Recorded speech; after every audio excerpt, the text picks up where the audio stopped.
Hey there, friends, denizens, creatures of the realm. Welcome to the Photographer's Lair, your little dungeon online where we talk about all things photography. Now, I want to address something that's really kind of getting out of hand. The AI doom posting, fear mongering, rip photographers. Is your photography business going to die because of AI? Well, the short answer to that is maybe. Really, it all depends on you. Honest truth, business, especially stuff like what we do as photographers, is built on relationships.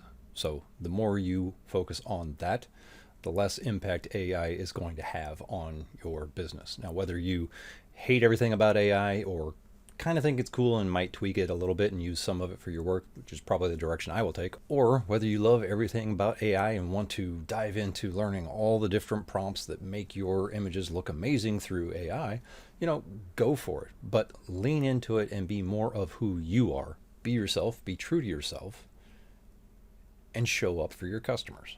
Sure, it's easy to say that, and yes, honestly, doing it is always challenging. That's the life of being in business. But as more and more AI stuff gets out there, I mean, look, it's the Pandora's box. It's not going away. It's been opened. This is only going to get bigger. But whether you use it or not, the more and more it's out there, people still want to connect with other people. Whether that's taking their photos or showing their photos of graduation, some of that stuff you can't do with AI yet. Who knows? Maybe someday in the future we can just pull out a phone and it'll look up where we're at and you can just say, take a picture or make a picture of so-and-so in a high school graduation gown and you won't even have to do anything and it'll be there. It's possible, maybe. But if you can provide an experience for your customers that brings the humanity of our lives to the forefront and gives them something that they value, you'll be successful whether you use AI or not. Regardless, we're going to dive into actually using the new Photoshop Beta AI Generative Fill to do a little bit of work on a composite. This one here that I'm showing you the finished result. I'll show you what I did for the background, which is where I think I will use AI for the most part, just kind of tweaking different elements to create the images that I want. So I'll show you that process and then go through a speed edit where we finish this one up and you can see the whole thing come together. So with that said, if you want to try it out, you want to go to download the beta version of Photoshop, which is available if you go to your Creative Cloud desktop app. In the apps section, there's a bit here in the middle for beta apps. And if you go to that, you should be able to see Photoshop Beta. Install that and you will have this beta version of Photoshop with the generative fill option. So let's hop over to that. What I've got here is a stock photo. It's an image from Envato Elements, which I love the background. I'm not a huge fan of their funky model here. It's supposed to be some kind of cyberpunk look or whatever, which is great. It's just not what I want to work with. So what I'm going to do is use the generative fill to get rid of that person and fill in the background with something that looks like it's the rest of the background. So with this generative fill, the other thing you'll notice with this version of Photoshop, you get this little floating, it's kind of a contextual menu of options. So I don't have anything selected. It gives me, it thinks maybe you want to select subject, which we could do. Remove background, which is not what we want to do. But if we make a selection, and I like to pin this up here so that it doesn't get in my way, but I'm going to just roughly draw a selection around this person, and it does not need to be precise, but something like that. And now you'll see that this changed to generative fill because I've made a selection. That option doesn't show up until you make a selection of something. So I'm going to click on that, and now you have this little text box, and you can type in if you want to add something in there, make Photoshop generate some kind of AI thing, you can do that, but I'm just going to type remove and I need to spell it correctly. Remove. There we go. And then click generate. And it will think for a little bit. This is the fun part. Wait. Sip your coffee while you wait. Good stuff. And then we have that, which is pretty amazing. Now, I have this kind of open up. It gives you variations to choose from. So there are 3 here that I can click on and see, okay, well, I kind of like that one a little better. What's this last one? No, of these, I like the middle one the best. Now, you're not stuck with that. You could click generate again, and we're just going to go ahead and do that and see what it comes up with. And it will create 3 new versions of this for you to choose.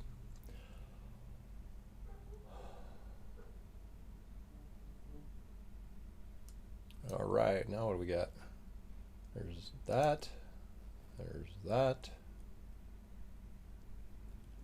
I think, yeah, these are still the original 3. See, I'm still figuring some of this out myself, how it works. How about this one? What's this look like?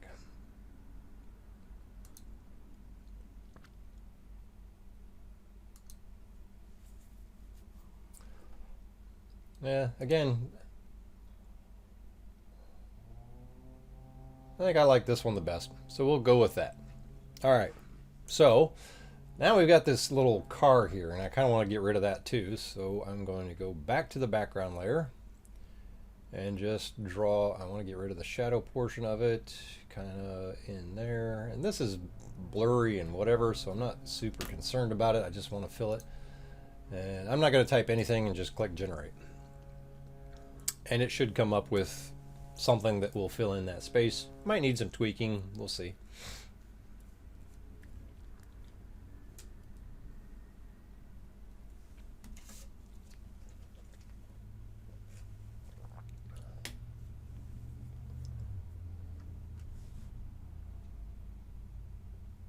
Okay, that works. What's this one? Just looks like a muddy mess. That's okay. I like this one better. It looks like maybe there's a toolbox or something in there, but it's soft focused, and that's great. I'm not super concerned. I just didn't want something that looked like a car parked there, because we're going to make a little fight scene out of this. So I really like that overall, but I'm going to do one more thing to show you even a little bit more what you can do with this. So I'm going to do the 4-finger new layer. So that's Control-Alt-Shift-E or Command-Option-Shift-E if you're on a Mac. So it stamps everything into a new layer, so I don't have to worry about all these different filled in bits and pieces. But I want to create a widescreen view of this. So I've got this set to a 16:9 ratio crop.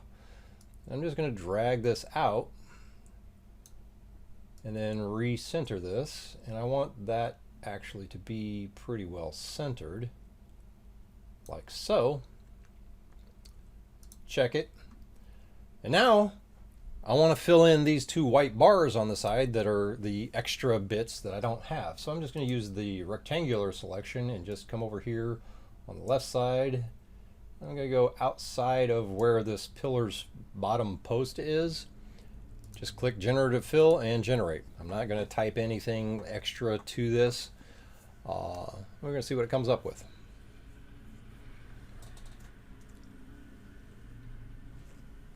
It's good to have coffee while you're waiting for this, because it does take a little bit. Even if you have a fast system, this is going online and letting AI run its thing, so it takes a bit. Awesome. Not bad. What's this one? I like that better. Nope, we're going to go with the middle one on that, so that's great. All right, and now come back to our original or stamped layer, and we'll do the same thing. This time I'm going to go through the middle of the post and see what it does. All All right, there's the selection, generative fill, generate. And another sip of coffee. Coffee. It's good stuff.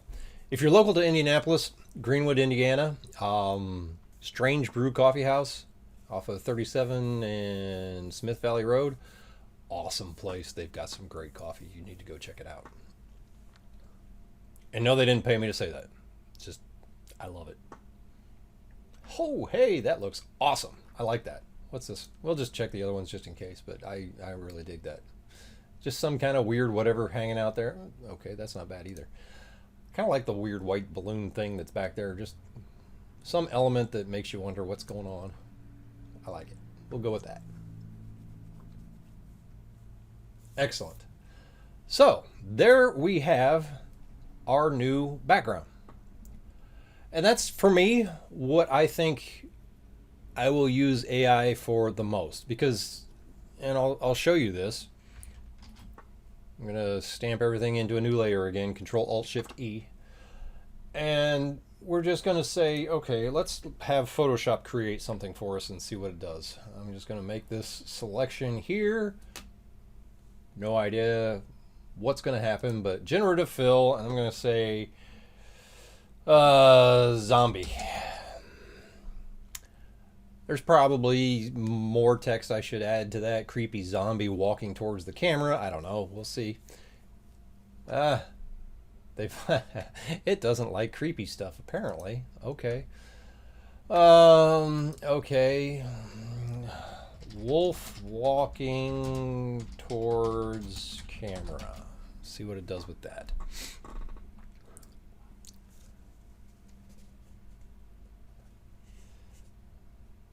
Interesting that it gave me, like, why would you even come up with something that you can't?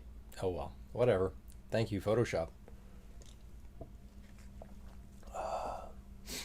Again, I'm not actually going to use this. I just want to show you guys what you'll get.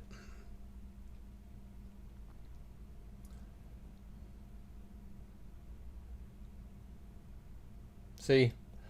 Okay. I mean, it matches the perspective and it has some shadows, but there's no tail, and it's a great wolf because it's huge. What are the other options? Oh, yeah. Not so much.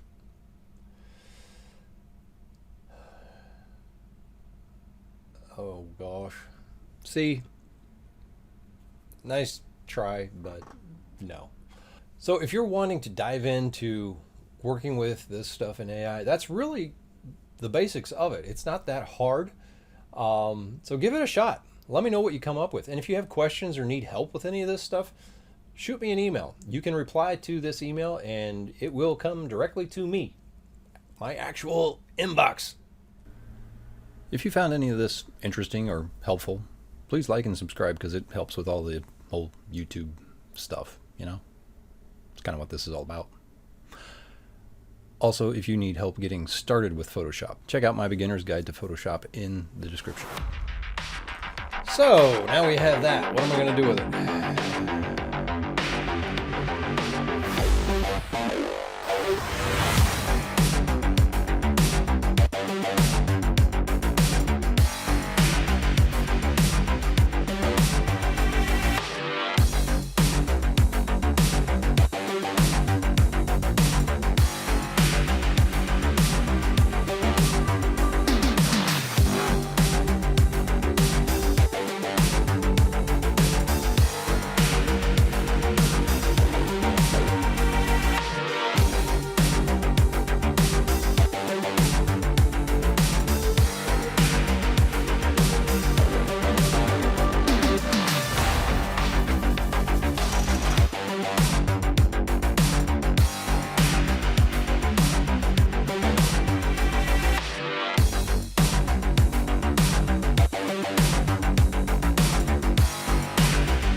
Bye.